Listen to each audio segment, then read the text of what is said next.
Hey. Okay, so the first thing I'm going to be reading was published by my friend Martine Sims, and it was published on Dominica Publishing, and it's my first journal. I'm going to be real, it's my first diary, Love Diamond. And I titled it Love Diamond because I always finished an entry off with Love Diamond. But I was talking to Rin and I was like laughing because now I'm looking at it like it's all these white people, like these white angels on my first journal. Where? That's not a grapefruit. Okay. Oh yeah, thanks, Harry. I was also between the ages of 8 and 9, and I had to be 8 when I first wrote it, and by the end of it, I was 9 because there's an entry where I talk about my little sister, and she was born in 99. And there's a lot of like mispronounced words, so here we go. Dear Derry, I don't know why I'm being mean. I think it's because of the new baby coming. I hope I change soon, very soon. Dad getting very mad with me. Mom getting very upset. I think it's because of the baby too. Dad tell me it's a grill, but that's what they said last time. It was going to be and I spell it out, Gril. I think it's going to be a boy, but you never know. Love, Diamond. Dear Derry, I have something else to tell you. Dad taking us to some place. I hope it's somewhere fun, so I will talk to you tomorrow to tell you where did we go and what did we do. Love, Diamond. Dear Derry, we're going to another place without Dad. I think we're going somewhere else with Dad, but Dad is not here. Sometimes I think Dad worked too hard, but he works hard is because we need money so we can pay the bill and the taxes. Love, Diamond. I still don't know what the hell I'm talking about. Dear Derry, I wish for one day that I can be a teenager. That's all I want. Love, Diamond. Being a teenager sucked. Whatever. Dear Derry, Barn is the meanest brother, and just today he did the dishes. Mom said, you did a good job over and over again. I do the dishes too, and he was gonna get paid for it. That's when I got mad and went away. But now I feel better, because Mom told me that she didn't know that I do the dishes. That's why. Love, Diamond. How do you not know that your child does the dishes? I was getting played a lot when I was 8. Dear Derry, Sunday spring break is the boringest spring break. There is nothing to do. Love, Diamond. Dear Derry, Barn and I are watching I Still Know What You Did Last Summer. We are talking about it. I think it's the grill at the bar. Barn think not. Love, Diamond. Dear Derry, the whole time on I Still Know What You Did Last Summer, the white boy was the killer, but he really was the killer's son. Love, Diamond. Dear Derry, Cameron is mean. I find a notebook that was Cameron that was mine for 4 days, and when I went downstairs and Cameron gonna yell at me, I just looked at him and say, what? Then Barn gonna go on Cameron's side, so I said, finders, keepers, losers, I meant to say weepers, I couldn't spell it. Well, I said, then Barn said, you wouldn't like if I take your Spice Girl doll? So then I ran in the living room. So Barn gonna tell Cameron to go get my Spice Girl doll. So I threw the notebook on the floor. That's all I have to say. Love, Diamond. Dear Derry, I've been watching this movie for the 4th time, so I'm just gonna watch it till I get it. Love, Diamond, Stingily. Dear Derry, I asked what day it was because I thought it was Friday, and I keep on asking, where am I? Oh, I asked what day it was because I thought it was Friday, and I kept on saying it because goofy Barn didn't hear me. Then Dad said, shut up. That's when Barn told me it was Saturday. That made me mad. He could have told me before Dad told me to shut up. Love, Diamond. Dear Derry, I have a new baby sister named Fab. Her real name is Fatima. I couldn't spell Fatima. Dear Derry, I was going to get me a notebook and Mom told me to sit down. Love, Diamond.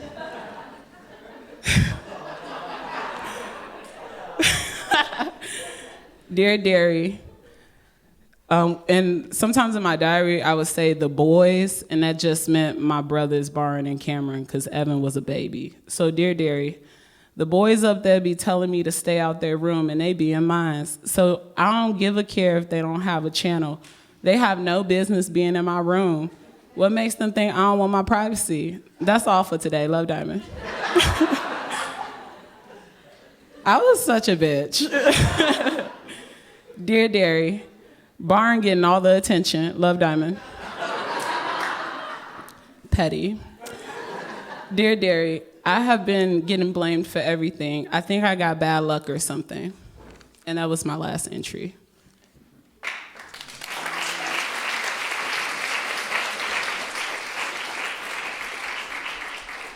Okay, and I'm working on a new piece, and I'm gonna read it.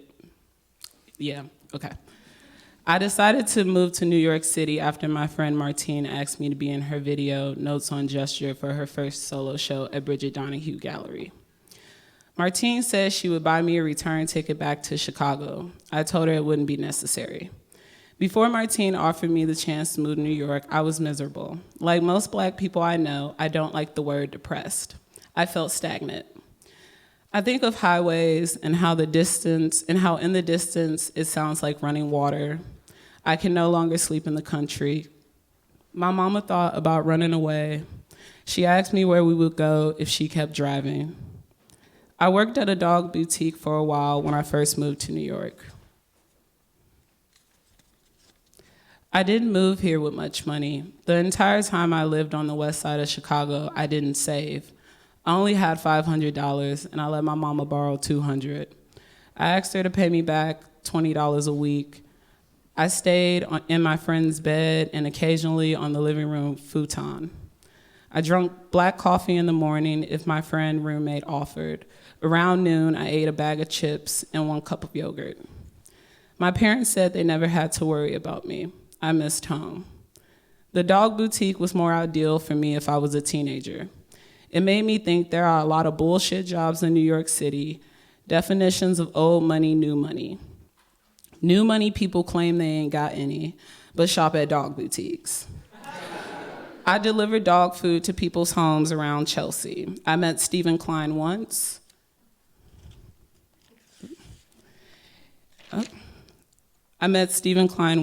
And every other Friday, his assistants came in with Great Danes. I've been to nice houses. How does a person get there, and where am I going? There was one rich white woman who only tipped me in quarters. Maybe she got where she was going by saving all her change. One day, I didn't come in. I knew it was a Wednesday because I only had Mondays and Tuesdays off. My boss tried to call, but I didn't pick up because there was nothing to be said. He texted me. He wished me the best before I blocked him. A month ago, I passed the boutique and thought about saying hello, but went against it. I worked at a dog boutique. Life is funny like that. When I find myself in a position I didn't enjoy in order to survive. I had a job, but I stayed with one of those. I had people tell me to work for my own self since I was too little to comprehend, before I understood survival. I think it's how I found myself trying to sell weed, but I'm lazy. Some of my students were dope boys. They were disciplined. They woke up before the sun rose to get money and made time to walk their little siblings to school. Survival is why my grandma used to wake up at 4 a.m. for over 30 plus years at the post office. I used to like watching my mom count money and how she made all her children be quiet when she did so. Always had respect for my grandma's oldest sister and the accent she carried from Mississippi to Chicago. She was the only businesswoman I knew for a long time. I thought she was rich. My dad taught me how to fight. Sometimes he let me and my brothers fight one another with sparring gear on. If you want to fight, do it the right way. He would remind us not to cry if we were losing the fight. Fight harder. He fought a lot as a kid. If he lost the fight, my grandma would beat his ass for losing and make him go outside and fight again. After my first fight after school, my father nicknamed me Tyson. I told the little boy after school I would beat his ass. My parents weren't proud, but they weren't ashamed. Violence is a part of the upbringing, and it comes in different forms. Violence can be a test of how bad someone still wants to be here. Violence can be humbling when the smoke clears. I would be asked randomly to show my father how to punch right. There is a right way to punch. There is a right stance. Boxing wouldn't be popular if humans didn't desire power, enjoy controlled chaos, to act like animals but use the body like a machine. Before anyone becomes regal, they were once a fighter, or they're still a fighter. Once a person gets over the fear of an ass whooping, they're invincible. Am I at 15 minutes? I'm done? Oh, keep going. Oh, okay, I can keep going.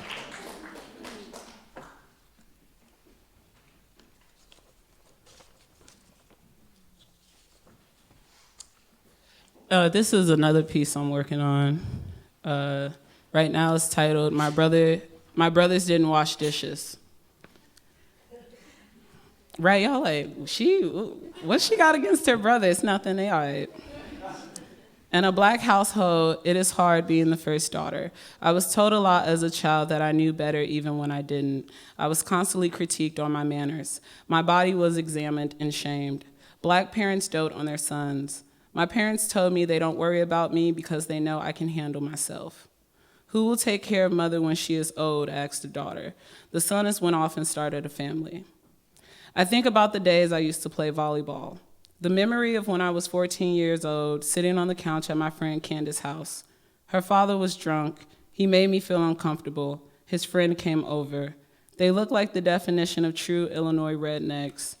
Years of hard drugs and alcohol cracked their skin. They looked older than what they should have been, with dirty jeans and ripped up Harley-Davidson t-shirts. It was the summertime, and I was wearing my volleyball uniform. I introduced myself to Candace's father friend. Candace's father asked, "Doesn't she have the biggest and prettiest titties you've ever seen?" I can't remember what happened after that. I think Candace's mother shouted his name and he walked away. I didn't tell my mother what happened because I didn't want her to be upset with me for not saying anything. I didn't know what to say.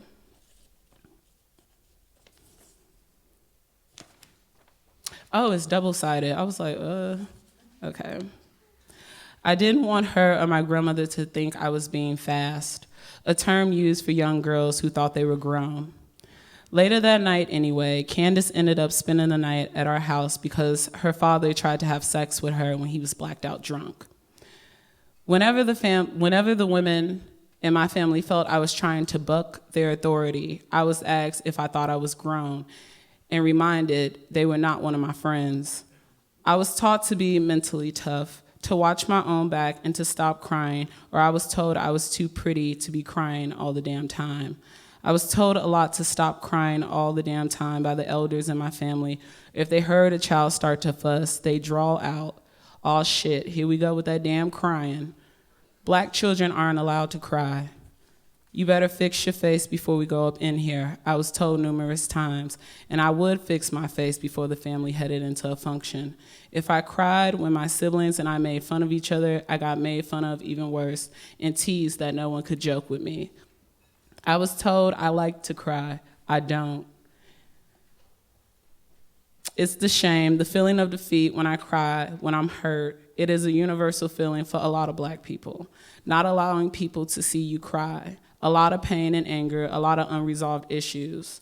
I listen to a gospel song that tells me to hand my problems over to Jesus and stop worrying about it. I think she is telling me to repress it and keep it moving. I clap and nod my head because I think it's the mentality that a lot of women I was surrounded by growing up were able to survive. Not necessarily handing their problems over to God, but having to deal with their issues on their own because history shows us society as a whole does not care about Black women's struggles or mental health. I call it the "it is what it is" mentality. I get mad, then I let it go. I get mad, then I let it go. My mother told me over the phone when I asked her, does she ever get mad? My mother is one of the few adults in my life who cries. My grandmothers were hard on me. At one point, I tried to speak softer to present myself more as a lady, but I am not a lady. My father told me I should have been a boxer. When I was 12, I started my period. My mother was in Cook County Hospital because she was sick and the doctors didn't know what was wrong with her. I remember my grandmother repeating, "All that stress can kill you," saying to my mother over and over again, and my mother softly saying back, "Mama, I know." We would find out years later my mother had lupus, the same as her sister-in-law, my Auntie Tiny, due to stress. Everyone in my family was affected by my mother's sudden change in health. I do not have the same mother I once had. I think my grandmother has been affected the most because my mother is her only child, and now that I left home, she goes on tangents. It all comes back to my mother's health, how she's not going to be around to take care of her, and the questions occur again: who will take care of mother? My entering womanhood wasn't a joyous occasion. It seemed to be the time to warn me about the consequences and the reputation I would receive if I started to have sex at an early age. My mother talked to me about sex while my grandmother warned me about sex. My maternal grandmother told me I was acting like a hoe because I decided not to wear underwear under my skinny jeans in high school. I felt as if no one defended me, but it's a wave. No one defended my grandmothers, their sisters, and their mothers. It goes back into generations. My cousin Anibu wants to have children, and she hopes she only has sons because she doesn't want the girl to deal with what we went through. I know I'm going to be like my mom, and my mom didn't even want to be the way she is, but she is. When my parents divorced and my grandmother decided to move her daughter and grandchildren into a dominantly white suburbs of Chicago, none of us knew the problems that came with Romeoville. My grandmother warned us not to bring any babies into the house. Her cleanliness came from a time where Black folks had little to nothing. The house had to stay clean. There was never a dish in the sink. My grandmother complained no one did anything but her. She developed a habit of drinking apple martinis every night, and due to stress, the vision in her left eye started to fail. The doctor prescribed her medicine, but she refused to, in her words, take that shit. The worse my mother's health became, the harder she disciplined me. The boys could do whatever they wanted, but I was restricted. I had to ask if I could go somewhere while my brothers had cars, and if I was able to go, my mother had to speak with the parent's mother, and she had to know who all was going to be there. I had a set curfew, though I never went out. My mother asked me once if I had friends outside of school because she knew I didn't. My grandmother didn't like that I hung out with white kids because she believed them to be sneaky. She told me white people had no loyalty to their own and would quickly throw me under the bus if we were to get caught up in some shit. I was told no, a lot. I had a breaking point when I was 17. I didn't want to die, but I pretended I wanted to. "You cutting yourself now?" my mother asked me, more tired than surprised or judgmental. She signed me up for therapy after I told her I was tired. My mother and my Auntie Tiny are the only women in my family who will admit they need help. The older generation tells me to get it together, stop feeling sorry for yourself. Every morning, my grandmother woke up at 4 a.m. to get to work by 5 a.m. I saw what she had to do for the family. I saw what my mother had to do to keep her family. I come from a family of female hustlers.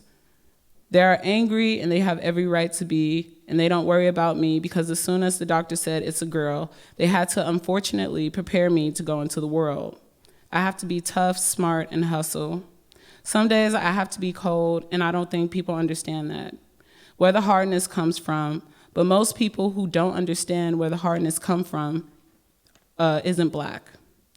My friends and I talk about trying to do better than our parents. Not that our parents were bad, but it is a gap between our understanding of how to deal with our personal issues. The world won't allow me to be carefree. That's it.